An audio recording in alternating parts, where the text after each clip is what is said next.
2025년 12월 21일 연말에 들뜬 분위기가 거리를 채우고 있지만 현재 대한민국 부동산 시장 지표는 그 어느 때보다 심각한 하방 압력을 가리키고 있습니다. 지난 3년 시장 참여자들은 두 가지 변수에 의존해 왔습니다. 정부의 정책적 규제 완화, 그리고 거시경제 환경 변화에 따른 금리 인하. 이 두 가지가 실현되면 자산 가치가 전고점을 회복할 것이라는 기대, 즉 시장 회복에 대한 낙관적 편향이 지배적이었습니다. 하지만 오늘 지식부검실은 여러분이 신뢰하고 있던 이 전제, 조건들이 구조적으로 유효하지 않음을 입증하려 합니다. 막연한 희망으로 리스크를 방치하는 것보다 냉정한 현실 인식을 통해 포트폴리오를 재점검하는 것이 자산을 방어하는 유일한 전략이기 때문입니다. 오늘은 단순한 인구 통계학적 접근이 아닙니다. 현재 자산 시장을 압박하고 있는 국제 금융 규제 체계의 변화와 국내 부동산 공급, 생태계의 구조적 리스크 전가 문제를 심층 분석하겠습니다. 은행의 대출 태도를 결정짓는 바젤3 협약의 구속력, 건설 산업의 밸류체인을 붕괴시킨 책임 준공 확약의 파급 효과, 그리고 유효 수요 부족이 초래한 유동성 함정. 이 세 가지 요인이 어떻게 2025년 대한민국 부동산 시장을 회복력이 급격히 저하된 상태로 만들었는지 데이터를 기반으로 분석하겠습니다. 지금 시장은 단순한 경기 순환적 하락이 아닙니다. 거래 회전율이 급감하고 신용 창출 기능이 훼손된 복합적 구조 조정 국면입니다. 이 분석을 끝까지 확인하지 않으신다면 여러분의 자산은 급변하는 금융 환경 속에서 위험을 회피할 기회를 놓치고 장기적인 손실 위험에 노출될 수 있습니다. 냉철하게 짚도 시작하겠습니다. 지식부검실 에피소드 3. 부동산의 종말, 시스템의 구조적 붕괴. 첫 번째 분석 대상은 유동성 공급의 주체, 바로 금융권입니다. 많은 분들이 정부가 정책적 압박을 가하면 은행은 대출을 확대할 수밖에 없다고 생각하십니다. 하지만 이는 현재의 금융 규제 환경을 간과한 판단입니다. 2025년 현재 시중은행들의 대출 여력은 정책 의지가 아닌 자본 적정성 규제에 의해 강력하게 통제되고 있습니다. 핵심은 바젤3 협약입니다. 이것은 개별 국가가 임의로 조정할 수 있는 정책이 아니라 전 세계 은행들이 준수해야 할 글로벌 자본 규제 표준입니다. 이 협약의 핵심 메커니즘은 위험 가중자산 관리입니다. 은행이 보유한 자산의 리스크가 높을수록 그에 상응하는 자기 자본을 더 많이 적립해야 한다는 원칙입니다. 은행 입장에서 신용 등급이 높은 초우량 기업에 대한 대출은 저위험 자산으로 분류되어 자본 부담이 적습니다. 반면 부동산 경기 변동성에 노출된 PF 대출이나 DSR 임계치에 근접한 가계대출은 고위험 자산으로 분류됩니다. 이는 은행의 국제결제은행 기준, 자기 자본 비율을 직접적으로 하락시키는 요인이 됩니다. 2025년 현재 국내 은행권은 과거 3년간 누적된 부동산 PF발, 부실 채권 문제로 건전성 관리에 피상이 걸렸습니다. 자기 자본 비율을 방어하고 국제 신용 등급을 유지하기 위해 은행은 필연적으로 대출 포트폴리오의 재조정을 단행할 수밖에 없습니다. 즉, 리스크가 높은 차주에 대한 대출 비중을 축소하는 부채 축소 기조는 은행 생존을 위한 필수 전략입니다. 따라서 총선이나 대선 등 정치적 이벤트가 규제를 무력화할 것 이라는 기대는 유효하지 않습니다. DSR 규제와 경기 대응 완충 자본 적립 의무는 한국 금융 시스템 차원의 시스템 리스크를 방지하기 위한 안전장치이자 글로벌 스탠다드입니다. 과거와 같은 신용 팽창에 의한 자산 가격 상승 사이클은 종료되었습니다. 유동성의 공급 부족이 아니라 유동성 배분의 선별화가 고착화된 것. 이것이 시장의 반등 탄력을 제한하는 첫 번째 구조적 요인입니다. 금융 환경의 변화를 확인했다면 이제 실물 공급 주체인 건설 산업의 현황을 분석해 보겠습니다. 일각에서는 신규 공급 물량 감소가 향후 가격 폭등의 방아쇠가 될 것이라는 공급 부족론을 제기합니다.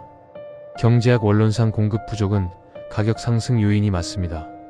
하지만 현재의 공급 축소는 의도적인 물량 조절이 아닌 산업 생태계 전반의 수주 능력 상실에 기인한다는 점이 심각합니다.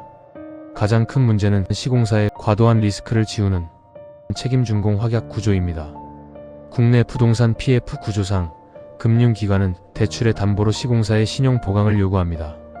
시행사의 부도나 분양 저조와 관계없이 시공사가 기한 내 준공을 책임지라는 조항입니다. 만약 이를 이행하지 못할 경우 시공사는 PF 대출 채무를 인수해야 하는 우발 채무가 현실화됩니다. 최근 3년간 원자재 가격과 인건비 등 직접 공사비가 급등했습니다. 건설사 입장에서는 공사를 진행할수록 영업이익률이 급감하거나 적자로 전환되는 수익성 악화에 직면해 있습니다. 그렇다고 공사를 중단하면 막대한 채무를 인수해야 하는, 즉 재무적 파산 위험에 노출되는 구조적 딜레마에 빠져 있습니다. 이러한 리스크로 인해 주요 1군 건설사들조차 주택 사업 수주를 보수적으로 전환했습니다. 그 결과 선행지표인 주택 인허가 및 착공 실적은 역대 최저 수준으로 급감했습니다. 이는 2028년 이후 신규 주택 공급이 단절되는 공급 절벽이 도래함을 시사합니다. 그러나 주의해야 할 점은 이러한 공급 절벽이 반드시 가격 상승으로 이어지지 않는다는 것입니다. 유효 수요, 즉 구매력을 갖춘 수요가 뒷받침되지 않는 상황에서의 공급 감소는 시장의 슬럼화와 거래 네트워크의 붕괴를 가속화할 뿐입니다.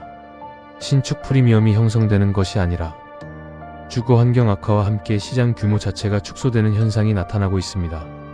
공급망 훼손과 금융 경색에 이어 마지막 변수는 수요층의 구매력 변화입니다. 2025년은 인구 구조학적으로 매우 중요한 변곡점입니다. 바로 1차 베이비 부머의 은퇴 완료와 이에 따른 자산 포트폴리오 재편이 시작되는 시기입니다. 통계청 데이터에 따르면 이 세대의 자산 구성은 부동산 등 비유동성 자산 비중이 70%를 상회합니다. 은퇴 후 정기적인 현금 흐름이 끊긴 상황에서 의료비 및 생활비 충당을 위한 자산 유동화 압력은 구조적으로 증가할 수밖에 없습니다. 즉, 잠재적인 매도 물량이 시장에 누적되고 있습니다. 문제는 이 물량을 소화해야 할 3040 세대의 수요 여력입니다. 가처분 소득의 정체와 강화된 대출 규제로 인해 현재 주택 가격을 감당할 수 있는 유효 수요층이 얇아졌습니다. 매도 호가와 매수 호가의 격차가 좁혀지지 않는 가격 차이 확대 현상이 지속되고 있습니다. 이러한 수급 불균형은 단순한 가격 하락을 넘어 황금성이 극도로 저하되는 유동성 함정으로 이어집니다. 자산 가치가 장부상으로만 존재할 뿐 실제 시장에서 현금화가 불가능한 자산의 동결 상태가 심화될 것입니다. 특히 직주근 접성이 떨어지는 경기 외곽 및 지방권역은 수요 기반이 붕괴되며 자산 가치의 영구적 손상 가능성이 높습니다. 분석을 종합하겠습니다. 2025년 이후 부동산 시장의 거대한 흐름은 초양극화와 탈동조화입니다.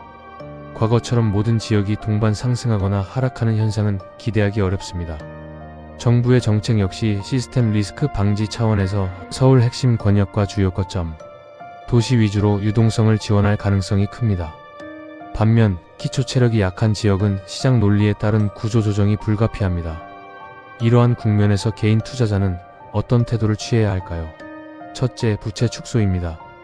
고금리 장기화 가능성과 자산 가격 변동성에 대비해 감당 가능한 수준으로 부채 비율을 줄여야 합니다. 둘째, 현금 흐름 중심의 접근입니다. 시세 차익에 대한 기대치를 낮추고 배당이나 임대, 수익 등 확정적인 현금 흐름을 창출하는 자산으로의 재구성이 필요합니다. 무주택자 및 대기 매수자분들께 제언합니다. 시장의 거품이 제거되고 내재 가치 이하로 가격이 하락하는 저평가 구간이 도래할 것입니다. 건설사의 구조 조정이 마무리되고 경매 시장의 낙찰가율이 바닥을 확인할 때 그때가 진입 적기가 될 것입니다. 지식부검실은 근거 없는 낙관론이나 공포 조장이 아닌 데이터와 팩트에 기반하여 시장의 구조적 변화를 지속적으로 모니터링하겠습니다. 오늘의 심층 분석이 여러분의 객관적인 의사결정에 도움이 되기를 바랍니다. 지금까지 지식부검실이었습니다. 감사합니다.